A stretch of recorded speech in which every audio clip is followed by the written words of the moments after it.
y a débat.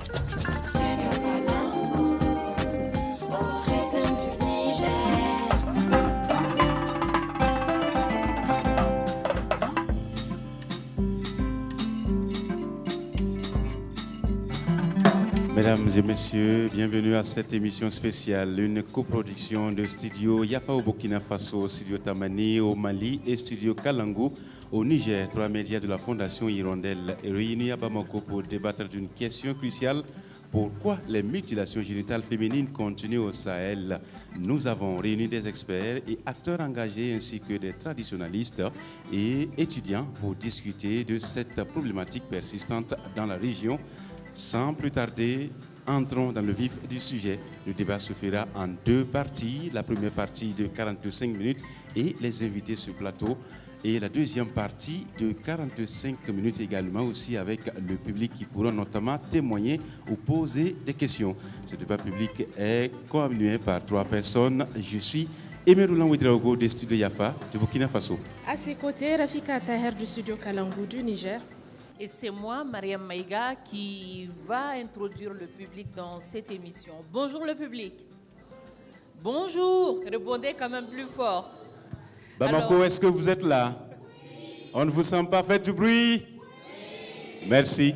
Alors le public, il est constitué des étudiants en journalisme de l'ICAO, l'Université catholique de l'Afrique de l'Ouest, de l'ONG AMSOF, qui travaille beaucoup sur les pratiques anciennes, également de la Direction nationale de l'enfant et de la famille. Merci bien, Mariam Koulibaly. Elles sont considérées dans certaines communautés comme un moyen d'asservir la sexualité des filles ou de garantir la chasteté, et dans d'autres communautés comme un prérequis au mariage. Il s'agit de la mutilation génitale féminine. Toutefois, ces pratiques ont de fortes conséquences sur les femmes, affirment des spécialistes de la santé. Malgré la pratique de l'excision persiste encore dans les pays du Sahel, comme le Burkina Faso, le Mali et le Niger. Mesdames et messieurs, bonjour et bienvenue à votre émission de débat qui porte sur pourquoi les mutilations génitales féminines continuent au Sahel. Merci bien, Rafika. Nous avons sur ce plateau comme invité Mme Koulibaly Ramata Traoré. Elle est membre de la CAFO, Coordination des associations et organisations féminines. Également sur ce plateau avec nous, Dioda Diallo, spécialiste en santé sexuelle et reproductive, présidente de l'association Ladamousso des adolescents et jeunes du Mali. Également sur ce plateau, Amadou Diadier Sango, homme de culture, et pour terminer, Brahima Balo, de l'Association malienne pour le suivi et l'orientation des pratiques traditionnelles. Avant de poursuivre notre débat, découvrons une capsule réalisée par nos confrères de Tamani au Mali. Cette capsule aborde les conséquences et les efforts de lutte contre les mutilations génitales au Sahel. Elle porte la voix de Mariam Koulibaly. La mutilation génitale féminine est l'ablation partielle ou totale des organes génitaux externes de la femme ou toute autre mutilation des organes génitaux féminins pratiquée à des fins non thérapeutiques. Cette pratique fait des ravages dans les pays du Sahel selon les défenseurs des droits des femmes. Au Mali, le Programme national pour l'abandon des violences basées sur le genre s'appuie sur les ONG pour mener à bien cette lutte. Anaïs Sagara, chargée de planification. Coordonner ça. Donc, il y a des ONG qui s'occupent uniquement de la prise en charge, d'autres s'occupent de la prévention et d'autres s'occupent des deux. Voilà, donc les cas répertoriés, les cas identifiés et sont très souvent référés vers les services de santé. Donc, en cela, nous travaillons vraiment les mains dans les mains avec les services de la santé, les CCRF, les hôpitaux, les CESCOM et tout récemment les One Stop Center avec lesquels nous travaillons beaucoup pour en tout cas prendre en charge ces complications de l'excision, ces complications du mariage d'enfants, bref, toutes ces pratiques traditionnelles néfastes que nous sommes en train de combattre aujourd'hui. Si les causes sont traditionnelles pour les uns et religieuses pour d'autres, les conséquences sont aussi désastreuses du point de vue des spécialistes de la santé. Dr Mamadou Guedjoumakone, promoteur de la clinique mère-enfant Wabrikone, rencontre des cas au quotidien. Il peut y avoir les chocs hémorragiques. Les instruments sont généralement souillés. Donc l'enfant peut faire une crise tétanique, le tétanos après l'excision. Ça va causer une plaie au niveau de l'appareil génital externe. Bon, surtout les complications liées surtout à l'accouchement. Ce sont des femmes qui arrivent au cours de leurs accouchements, même si c'est 3 à 4 accouchements, on va venir épisiotomie, on va élargir un peu le vagin au cours de l'accouchement. C'est-à-dire que l'accouchement peut être très laborieux. Ça peut causer même le décès de son enfant. Voilà, le traumatisme psychologique, c'est encore grave. Une fois que la dame rentre dans la salle de conscience, tu vas voir que la dame va commencer à parler de ces choses. L'inexistence de textes au Mali conforte les parents et les exciseuses à poursuivre cette pratique. Mais le meilleur des combats reste l'éducation.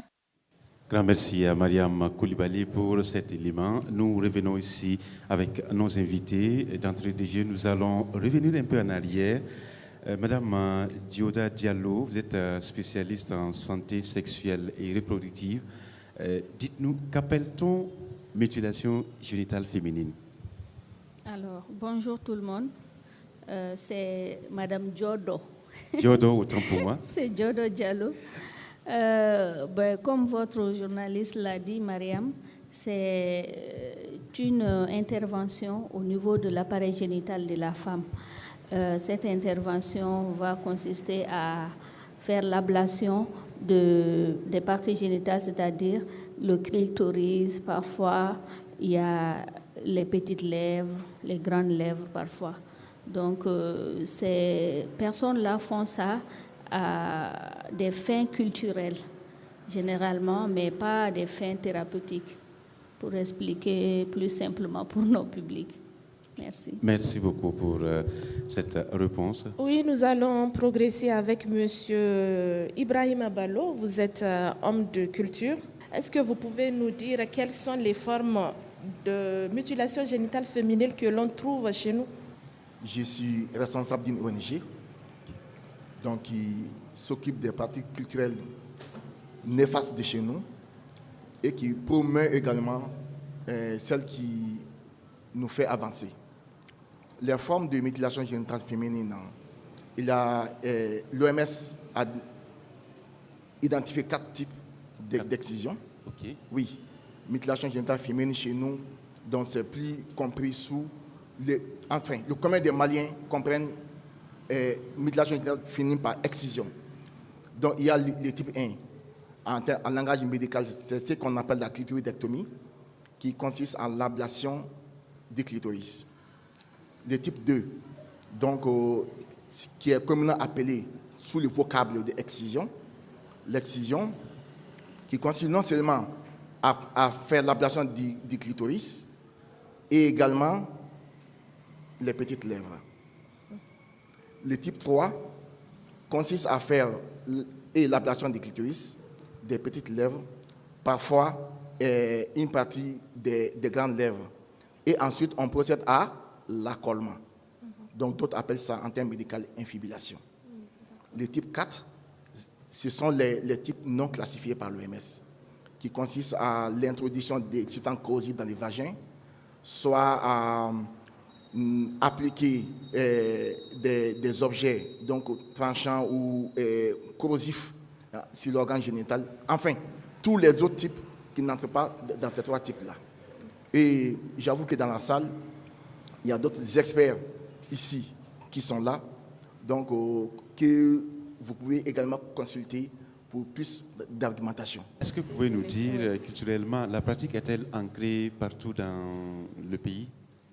Eh bien sûr, quand tu prends les statistiques, au Mali, 89% des femmes de 15 à 49 ans, celles en âge de procréer, ont subi cette pratique.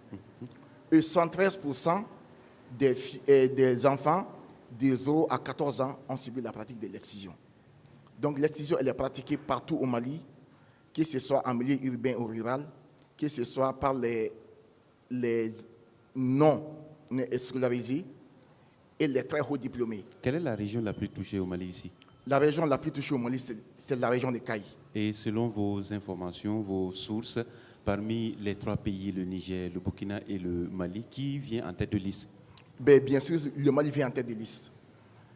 Donc, mais on va en parler. Je sais que dans les débats, on va pouvoir en parler. Okay. Et il est important qu'on puisse mettre en place une stratégie, sachant que l'excision va au-delà de nos frontières, que vraiment les pays frontaliers du Mali puissent s'unir pour mettre fin à la migration transfrontalière des exigences. Merci bien. Nous allons revenir à notre spécialiste santé, Madame Diodo, c'est bien ça?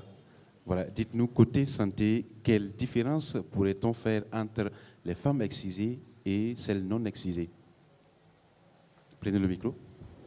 Alors, côté santé, bien sûr qu'il y a une différence, une très très grande différence d'ailleurs. Les femmes non excisées, par exemple, lors de l'accouchement, je dirais que les femmes non excisées n'ont pratiquement pas de problème côté accouchement. Les problèmes peuvent survenir de différentes manières, mais pas par l'appareil génital en tant que tel, sauf s'il y a d'autres problèmes. Par contre, une femme qui est excisée lors de l'accouchement peut avoir beaucoup de problèmes. C'est généralement chez les femmes qui sont excisées qu'on conseille de faire des pratiques de la césarienne, par exemple, soit l'épisiotomie. L'épisiotomie, c'est lors de l'accouchement. Le fait que l'ouverture du vagin est tellement rétrécie à cause des séquelles de l'excision, on va devoir déchirer la femme pour que l'enfant puisse sortir. Et après ça, ils vont procéder à l'incision pour remettre l'entrée du vagin comme elle était. Voilà. Et quelles sont les conséquences immédiates sur la santé physique de la femme ou de la fille soumise aux mutilations génitales? Bon, les conséquences immédiates peuvent être, par exemple, lors de l'excision, la jeune fille ou bien la femme en question peut perdre beaucoup de sang, c'est-à-dire faire une hémorragie. Et ces hémorragies-là, malheureusement, si ce n'est pas pris en charge à temps, peut conduire au décès de cette dernière. Il y a également des douleurs au moment de l'excision ou juste après. On peut ressentir des douleurs. Il y a énormément de conséquences liées à l'excision. Oui, Madame Diodo, puisqu'on parle de conséquences, est-ce que ces mutilations peuvent avoir des impacts sur la santé mentale et émotionnelle de ces femmes excisées? Oui, ça fait partie des conséquences, les conséquences liées à l'aspect psychologique. Parce qu'il faut reconnaître quand même que l'excision, c'est une pratique qui est vraiment traumatisante pour la jeune fille et pour la femme. Voilà. Merci bien. Et nous allons nous tourner vers M. Amadou Dadié Sango. Dites-nous, vous, en tant que Malien, que représente pour vous l'excision? Moi? Oui. Ce que représente pour moi l'excision? Alors, l'excision, c'est une pratique pré-islamique reconduite par l'islam et encadrée. C'est une pratique qui appartient à toutes les vieilles sociétés et jusqu'à présent, on a suffisamment parlé de cela sans s'adresser au public cible parce qu'on a toujours parlé en français pour des gens analphabètes. Tout ce que je viens d'entendre là, c'est de l'expertise de haut vol dit en français et qui n'atteindra pas son cible tant qu'il reste à être dit en français. Alors, qu'est-ce que ça représente pour moi? Les médecins ont suffisamment développé le thème tout simplement pour prouver que ce n'est pas bon. Et on a développé les méfaits de l'excision, les qualités, les manières, les conséquences de l'excision. Mais est-ce qu'on ne s'est jamais posé la question comment est venue l'excision? Pourquoi c'est venu même? Et comment va-t-on éradiquer et où est-ce qu'il faut tirer? Quel est le public cible sur lequel il faut tirer et quelle est sa langue? Donc je dis que l'excision est une pratique que nous avons héritée d'une période pré-islamique qui a été reconduite avec l'islam, mais très fortement encadrée. Excusez-moi un peu. Si on vous suit bien, monsieur, vous voulez dire que l'excision vient de l'islam, c'est l'islam qui conseille l'excision? Ne vient pas de l'islam, d'avant l'islam, j'ai dit pré-islamique. Et que ça continue avec l'islam? Et que ça continue après l'islam, pas avec l'islam, parce que l'islam ne donne pas un texte sur l'excision. Mais recadre. L'anecdote que nous avons dans l'islam, c'est qu'un homme a fait l'excision, il en a parlé au prophète qui ne l'a pas déconseillé. Mais le prophète ne l'a jamais autorisé. Il n'y a pas de texte où le prophète a dit il faut circonciser les filles. Il n'y en a pas. Par contre, il a indiqué qu'il faut purifier les hommes par la circoncision. Il a conseillé sur les hommes. Il a conseillé de purifier les hommes par la circoncision et d'apaiser les femmes. Apaiser, qu'est-ce que ça veut dire? Ça veut dire d'épargner les femmes. Là où j'ai dit d'encadrer, même s'il y a circoncision, il faut que ce ne soit qu'une ablation très légère. Pas une plaie profonde, mais une ablation très très légère. Pourquoi? Parce qu'on pense que sur cette partie précise du corps, ça fait partie des points génitaux où la femme a la plus grande sensation. Donc, pour atténuer cette forte sensation, on dit comme ça, c'est des commentaires, chacun essaye d'expliquer, etc., etc. Mais il n'y a pas de texte. Pour autoriser l'excision, il n'y en a pas. Enfin, en islam. Vous maîtrisez un peu le sujet. Dites-nous, y a-t-il des avantages liés à cette pratique? Bon, peut-être que le seul avantage lié à cette pratique, c'est de diminuer un peu la trop grande sensibilité de la femme qui peut lui venir de cette partie génitale. La sensibilité. Parce qu'on est entre nous hommes. On sait quels sont les points d'attaque. Et on sait que cette partie-là, la femme exprime une trop forte sensibilité, une très forte sensation sur cette partie de son corps. D'accord. Madame Koulibaly Ramata. Est-ce que vous êtes d'accord avec ce que l'homme de culture dit? Monsieur Sango y'a fait chogamina, n'était sego kantou, à ce que répétition dit. Bon, muso, avec haketo, amuso la kao. Muso qui bolokura. Avec dobo, il a fait la donika, yala la, n'a sur les mafuru. Avec dobo, yala la chiao non fait. Bon, ou bas fois, il y a muso mini bolokura. Ete nege min be ela akwa ya fama ko nege min be ela o te ko min bolo kurai bon sisa bolo accouchement yɛrɛ ta fana muso ki bolo kora accouchement kan nɔgɔ I bolo ka tɛmɛ min ma bolo ko anw ye musokɔrɔba de an b'a bɛɛ lajɛlen kalama I y'a mɛn donc sisan bolokoli kɔni bolokobaliya kɔni komi Sango y'a fɔ cogoya min na an ka islam a y'a ni a ka di min I b'a kɛ mɛ n'a ma di mɛ an kɔni sigilen b'o de kan a ma interdit k'a fɔ ko mɔgɔ ko f'i bolo ka k'o forcer la a ma interdit mais an kɔni bɛ yɔrɔ min na kɔni a ka kɛ o de ka di an bɛɛ lajɛlen an musolakaw ye parce que an bɛ yɔrɔ min na bi mɔgɔ si tɛ se denmisɛnninw na cɛmannin fara musomannin kan an tɛ s'u la bi an tɛ s'u la sini pour que ka dɔ bɔ nege yɛrɛ la u ka yala yala dabila cɛw nɔfɛ n'u bolo kora ani min bolo ma ko a tɛ se ka kɛ kelen cogo si de la. Merci beaucoup, maman, donc ne bɛ bɔ kuma la o yɔrɔ na votre intervention. Est-ce que au niveau du public, je vais essayer un tout petit peu, Rafika, je vais essayer un tout petit peu de ramasser parce que les deux présentateurs ne parlant pas un peu bambara, je vais essayer de résumer ce que Ramata Koulibaly vient de dire tout à l'heure. Elle disait que l'excision diminue la sensibilité de la femme, comme ce que Sango a annoncé tout à l'heure à l'entame de ses propos, et que l'accouchement est encore plus facile pour une femme non excisée que par rapport à une femme excisée, et que c'est fait également un peu pour diminuer la sensibilité, pour essayer d'encadrer un tout petit peu les jeunes filles à la maison. Je pense que c'est ce qu'elle a dit en substance tout à l'heure. Ok, je vais continuer avec Madame Ramata. Si elle peut nous dire s'il y a des défis spécifiques auxquels ces femmes sont confrontées dans leur vie quotidienne et sociale. Bon, si ça... sisan bolokoli ta fana accouchement yɛrɛ la muso min bolokora o bɛ se ka accouchement kɛ ka se fo siɲɛ 12 la or que min ma boloko a ka accouchement a mana kɔnɔ ta yɛrɛ problème b'a la dɔɔni dɔɔni hali ni gynécologue y'a suivi problème b'a la dɔɔni dɔɔni fo ka taa se accouchement dɔ ma bon min dun bolokora kɛ accouchement bɛ se kɛ vraiment ni Ala yɛrɛ ta tɛ kɛ a bɛ se ka jigin facilement sans problème u tɛ kelen yɛrɛ ye. Oui. Ok, je pense que je vais donner la parole à M. Ibrahima Balo. Ok, merci Aimé. je ne porte en faux par rapport à madame. J'ai du respect pour les dames, c'est un débat. Ça fait la richesse de ce débat. C'est tout à fait le contraire.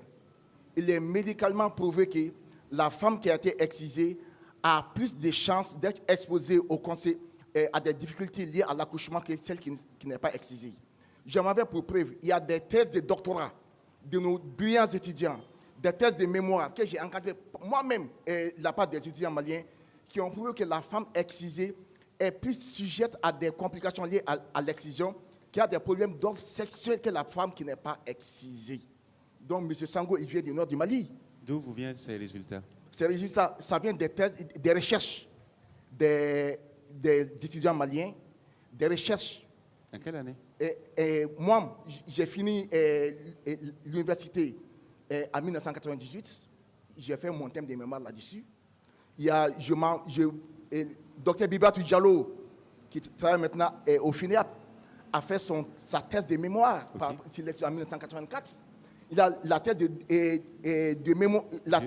du docteur Fané. Je pense que vous en avez trop voilà. de Donc, maintenant, preuves. Nous allons maintenant passer la parole à Madame Diodo. Est-ce que vous confirmez ou vous infirmez ce que Madame ou Monsieur dit? Je suis tout à fait d'accord avec Monsieur Balo. En tant qu'agent de santé, en tant que spécialiste dans le domaine, nous voyons énormément, mais je dis bien énormément de problèmes lors de l'accouchement des femmes qui ont subi de l'excision, surtout dans les cas où les femmes ont subi l'infibulation, c'est-à-dire le type 3. Il y a énormément de problèmes. Déjà, le clitoris aide énormément lors de l'accouchement. C'est un organe qui va faciliter l'élasticité du vagin lors de l'accouchement. Et quand il y a l'ablation de cet organe-là, il va de soi qu'il va y avoir un problème lors de l'accouchement.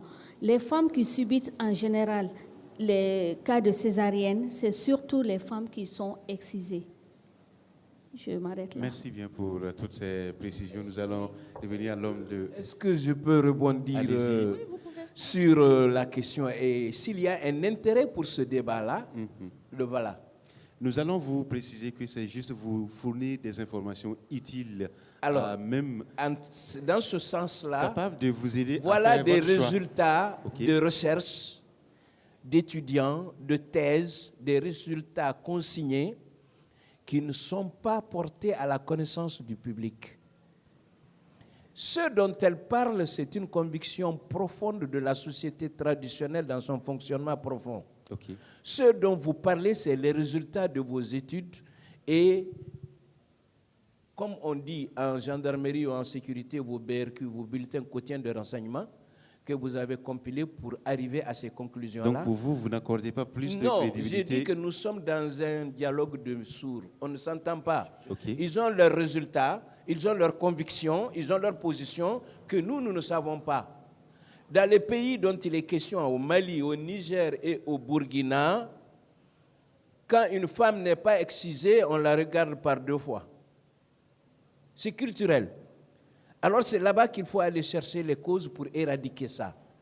Et vraiment, je trouve que c'est déjà un premier résultat de cette rencontre-là, parce qu'on est avec nos scientifiques dans un dialogue de sourds. Ici, malheureusement, au Mali, nous n'avons pas encore de loi qui condamne les cas d'excision.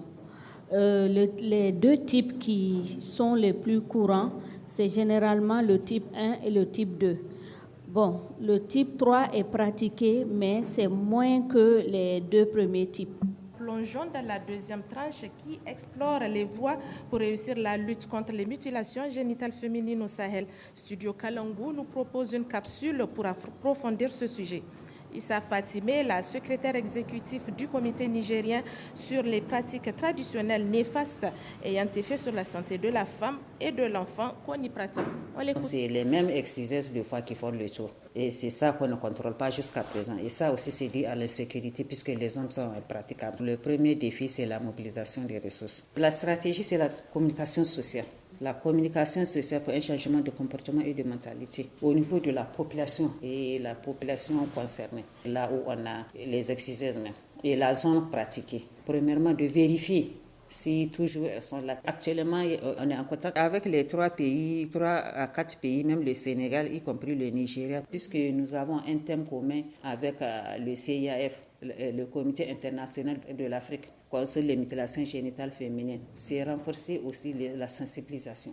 C'est renforcer et vérifier. Nous sommes actuellement à la recherche de ces anciennes exigeuses qui ont laissé le couteau pour vérifier si elles ont vraiment laissé et les appeler aussi de venir nous rejoindre pour qu'on fasse cette sensibilisation ensemble avec eux. Si tu es du Niger, tu peux partir prendre une exciseuse du Burkina ou Mali, ou bien il se déplace même avec l'enfant pour partir vers ces pays-là et exciser la femme et revenir. Donc on est en train de gérer ces problèmes-là avec les différentes organisations féminines qui sont là-bas aussi, de dévoiler et voir qui de droit. Merci au studio Kalangu pour cet élément. Nous avons ensemble vu les difficultés que cette pratique engendre. Selon vous, que faut-il faire pour bannir cette pratique hors de nos contrées ou pour modérer ou diminuer les effets néfastes de cette pratique? Je m'adresse à l'homme de la culture. Merci. Combien de milliards a-t-on mis dans la campagne de sensibilisation? Pour quel résultat? J'en arrive. J'ai dit... Dites-nous, est-ce que vous êtes pour ou contre? Non, c'est une question fermée, à laquelle je ne réponds pas comme ça.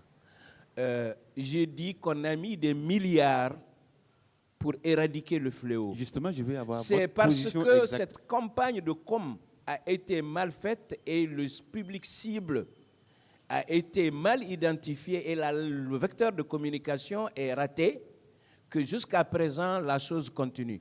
Mais l'excision va diminuer, est en train de diminuer et a diminué, est en train de s'éteindre tout seul.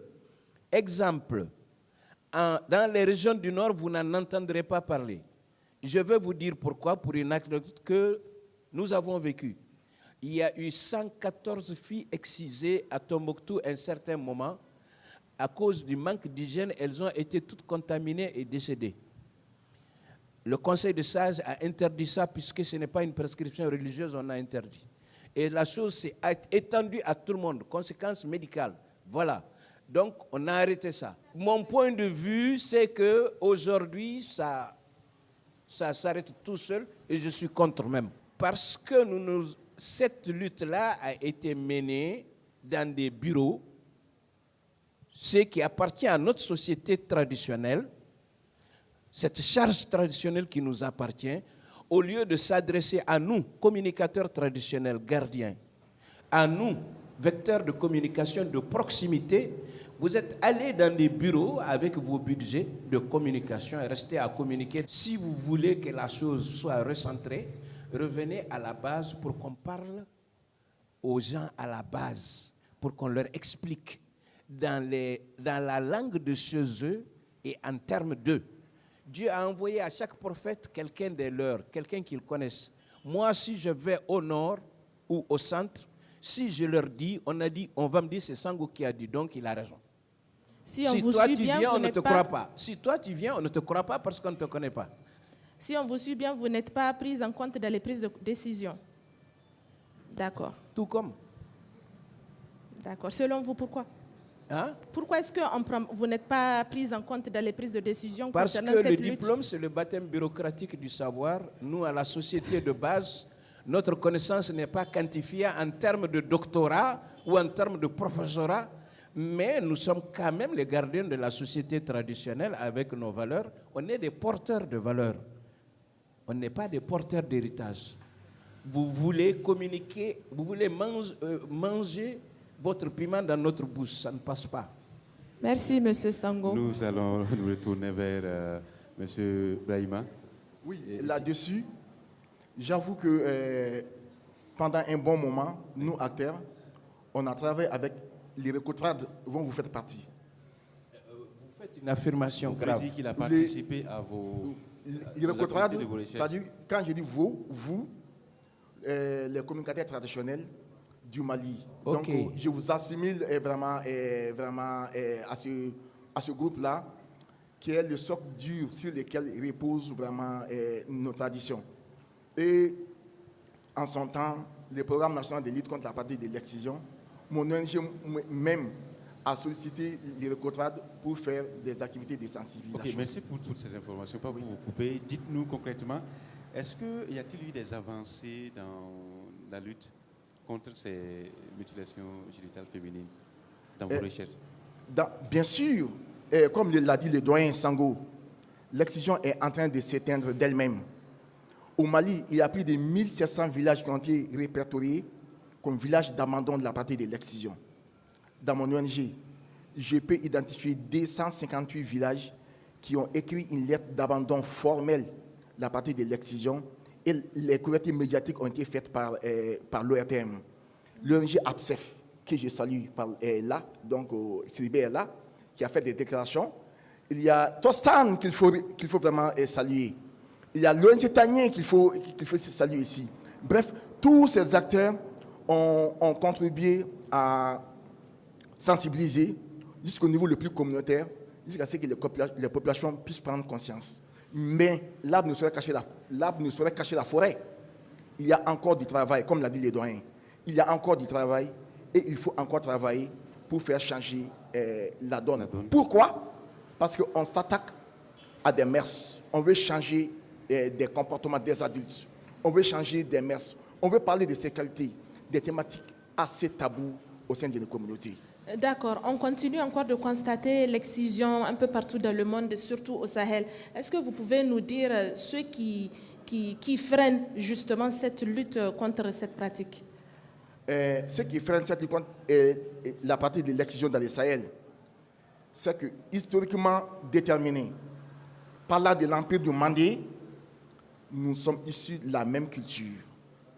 Nous avons les mêmes traditions, si bien que dans notre culture, ces pratiques ont les oreilles dures, entre parenthèses, entre guillemets, je vais dire. Donc, les gens sont réticents au changement. Deuxièmement, il y a une absence de synergie d'action entre les États du Sahel à pouvoir mettre fin à cette pratique-là. Comment ils doivent s'y prendre justement pour Je viens. Je pense que les hommes ont monopolisé la parole. Je n'ai pas fini, okay. C'est important. Je sais que à Rome, il y avait le Mali, le Burkina, le Sénégal, le Niger, la Guinée. Nous en avons parlé. Qu'il fallait une stratégie qui va, sachant que l'excision va au-delà de nos frontières, il faudra qu'on puisse être unis pour mettre fin à la pratique de l'excision. Mais l'instabilité politique dans le Sahel a fait que ces initiatives n'ont pas pu avoir long chemin. Sinon, si on a la chance de faire ce débat tout du Sahel, on va pouvoir... Madame Diodo, dites-nous que doit faire le Mali, le Burkina et le Niger ensemble pour lutter contre cette mutilation génitale féminine? Moi, j'opte toujours pour la communication. En tant que présidente d'une association qui est basée sur la SR et la lutte contre les VBG. Je rappelle que l'homme de la culture nous a conseillé de changer notre mode de communication. Est-ce que vous êtes d'accord avec ce qu'il dit? Oui, notre mode de communication, changer notre mode de communication ne veut pas dire abandonner la communication. Il faut toujours continuer avec la communication, peut-être changer de stratégie. Parce que, comme il l'a dit, il y a tellement de réticences et puis les idées sont, entre guillemets, un peu arrêtées dans le Sahel quand même.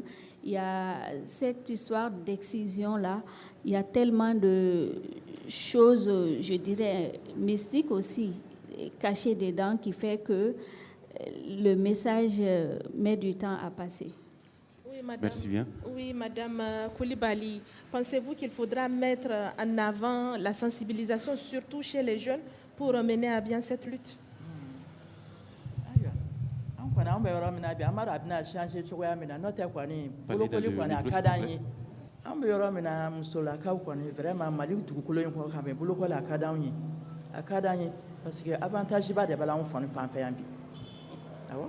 Nous allons demander à notre interprète maison. Pas l'utilité, je vais traduire ce qu'elle dit, l'utilité de freiner cette pratique-là, parce que pour elle, en tant que femme, la pratique de l'excision a beaucoup d'avantages. Donc, elle ne voit vraiment pas l'utilité de faire des messages de sensibilisation pour freiner cette pratique-là. Ok, merci pour sa participation. Et je reviens à l'homme de la culture. Vous avez donné une idée de changer la communication. Comment est-ce qu'on peut changer cette communication? Comment est-ce que vous voyez ce changement? La dame a dit il ne s'agit pas d'abandonner la communication, il s'agit de changer. Pour atteindre plus de Alors, nous avons une illustration pratique de ce que nous recherchons. Voici une représentante de la société traditionnelle à qui vous n'avez apporté aucune preuve pour qu'elle change. Elle est là, elle est en train de dire vertement qu'une femme non excisée peut avoir 12 accouchements sans risque. Et elle soutient la position merdicus. On ne lui a pas apporté la preuve du contraire dans la langue de chez elle avec une communication et des gens à qui elle a confiance. Donc, il faut non seulement changer ce paradigme-là, mais aussi aller à l'autre avec des preuves et dans sa langue. Dans toute société, il y a les porteurs de voix. Il y a les porteurs d'opinion auxquels les gens croient. Quand tu vas en région de Mopti, ils ne considèrent ni le gouverneur, ni le commandant de brigade, ni le commissaire de police. Pour eux, ce n'est pas la peine. Ce qu'ils considèrent, c'est le marabout, c'est le chef de village et le propriétaire de pâturage. Donc, chaque groupe social a son point d'ancrage pour le changement de mentalité. Et ce sont ces points d'ancrage-là qu'il faut viser, parce que quand eux, ils disent, les gens suivent. Voilà. Merci beaucoup. Nous allons rapidement faire un tour de table parce que nous sommes pris par le temps, à commencer par M. Brahima. Un mot avant qu'on se quitte. Un dernier mot avant qu'on se quitte. Un mot avant qu'on se quitte. C'est que tout d'abord, par rapport à la CAFO, soyez plus bref parce que... à la coordination des associations érogènes féminines du Mali, personnellement, toutes les présidentes et les présidents de la CAFO ont mené ces combats contre la pratique de l'excision. Je rends hommage ici à Oum Touré, donc ma présidente Kadija Aoudou Maïga, donc, qui était secrétaire administrative à son temps, qui ont mené ce combat dur contre la pratique de l'excision. Donc, pour conduire, donc, pour donner mon mot de la fin, j'ai laissé un mot d'espoir. Le gouvernement du Mali est convaincu que la pratique de l'excision est nuisible pour la santé, est nuisible pour les droits des femmes et des filles. C'est pour cela qu'il a créé le programme national de lutte contre la pratique de l'excision, qui s'est érigé maintenant en programme national de lutte pour l'abandon des violences basées sur les genres. J'invite le Mali, mon gouvernement, donc à emboîter les pas des autres États de l'AES à légiférer contre la pratique de l'excision. Un dernier mot, Madame Diodo, qu'est-ce que vous avez à nous dire pour éliminer à jamais la pratique de la mutilation génitale féminine? Alors moi, j'irai dans le même lancer. C'est un cri de cœur que je lance vraiment auprès de nos autorités pour l'adoption d'une loi contre cette pratique néfaste pour la femme. Et vous, Madame Koulibaly, quel appel est-ce que vous pouvez lancer à l'endroit de la communauté, de la population pour un changement des normes sociales en faveur de l'élimination de cette pratique? N'a bɛ se ka délégation kɔni bila u ka s'an ma an ka se communes bɛɛ kɔnɔna na ni quartiers bɛɛ kɔnɔna na ka sensibilisation ba dɔ kɛ ale kama pour que mɔgɔw ka se k'a faamu n'o tɛ actuellement an bɛ yɔrɔ min na sisan mɔgɔw m'a faamu dɛ mɔgɔw m'a faamu. Alors, Madame met l'accent sur le manque de communication. Elle plaide pour qu'il y ait plus de sensibilisation au sein de nos communautés, dans nos villages, dans nos quartiers, dans la communauté en général, pour qu'on puisse mieux sensibiliser, faire comprendre aux gens la pratique de l'excision. C'est tout ce qu'elle dit en substance. On va terminer avec vous, Monsieur Amadou Diadé Sango. Qu'avez-vous à nous dire pour mettre définitivement fin à cette pratique dans nos régions? Il a donné des chiffres, des statistiques pour montrer comment est-ce que la chose est en train de se casser et de s'estomper. Mais la vérité, c'est la sédentarisation et l'urbanisation.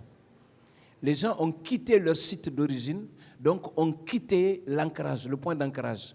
Tout le monde est venu en grande ville. En grande ville, il n'y a pas d'excision. Et ça va s'éteindre tout seul. Le phénomène, c'est tout seul. Plus un peu de sensibilisation dans les langues du milieu. Arrêtez de parler français à des analphabètes. Arrêtez de parler français.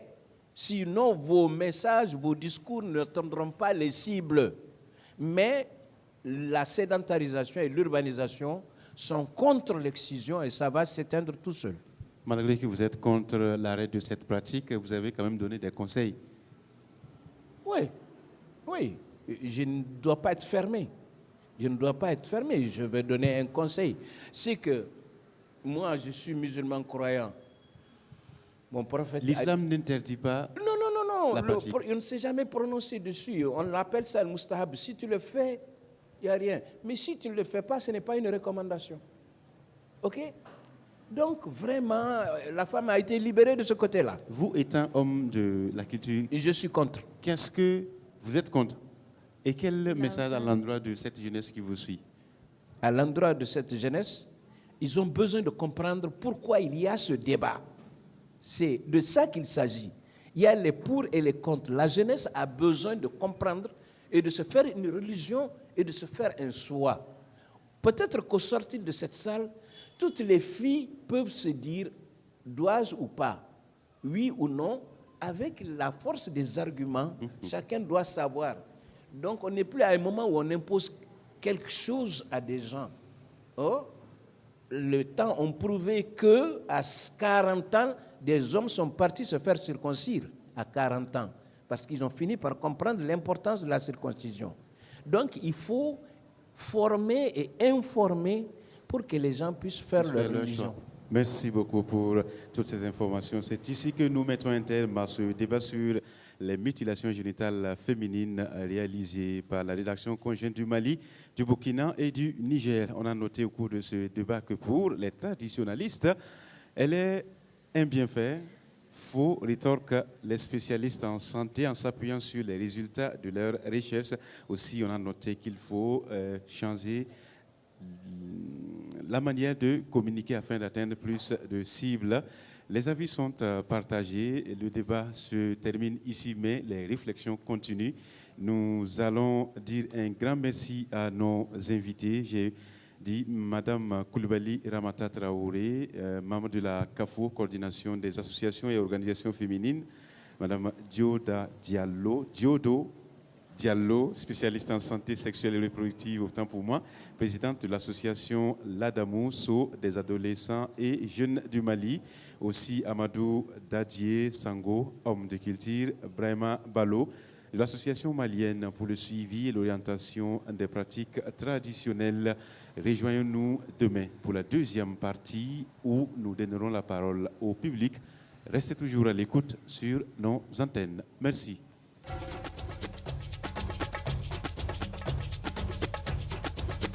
Il y a débat.